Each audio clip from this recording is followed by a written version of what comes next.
সম্মানিত ভিউয়ার্স, আসসালামু আলাইকুম ওয়া রাহমাতুল্লাহি ওয়া বারাকাতুহু। আশা করি সবাই আল্লাহর অশেষ রহমতে ভালো আছেন, সুস্থ আছেন।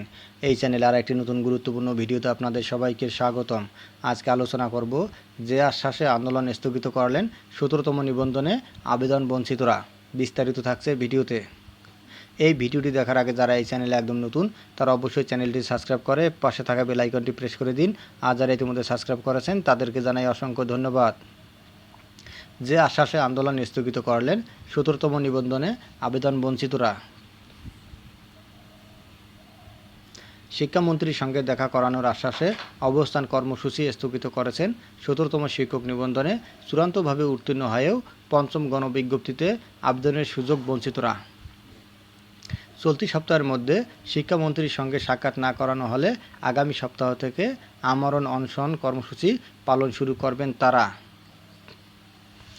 মঙ্গলবার 25শে জুন বেসরকারি শিক্ষক নিবন্ধন ও প্রত্যয়ন কর্তৃপক্ষের এনটিআরসিএ এবং পুলিশ কর্মকর্তাদের আশ্বাসের প্রেক্ষিতে কর্মসূচি স্থগিত করেন আন্দোলনকারীরা।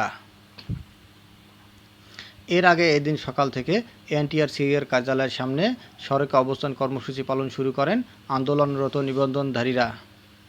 এ সময় নানা স্লোগানে এনটিআরসিএর কার্যালয় উত্তাল করে রাখেন আবেদন বঞ্চিতরা।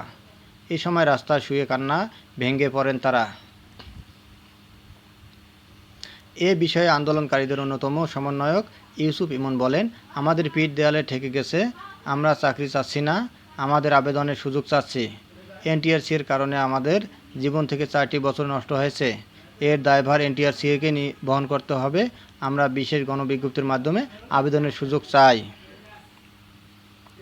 খুব দ্রুত শিক্ষামন্ত্রীর সঙ্গে আমাদের দেখা করিয়ে দেওয়ার আশ্বাস দেওয়া হয়েছে জানিয়ে তিনি আরও বলেন, এনটিআরসিএ ও পুলিশ কর্মকর্তারা আমাদের শিক্ষামন্ত্রীর সঙ্গে দেখা করিয়ে দেওয়ার আশ্বাস দিয়েছেন। সেজন্য আপাতত আমরা আন্দোলন স্থগিত করেছি। দ্রুত আমাদের দেখা করানোর ব্যবস্থা না করা হলে আমরা আমরণ অনশন কর্মসূচি পালন শুরু করব। জানা গেছে 2020 সালের জানুয়ারি মাসে 17তম নিবন্ধনে বিজ্ঞপ্তি প্রকাশ করা হয়।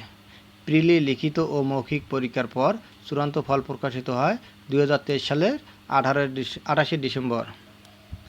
1 বছরের কার্যক্রম শেষ করতে প্রায় 4 বছর লেগে যায়। এতে 739 প্রার্থীর বয়স পার হয়েছে।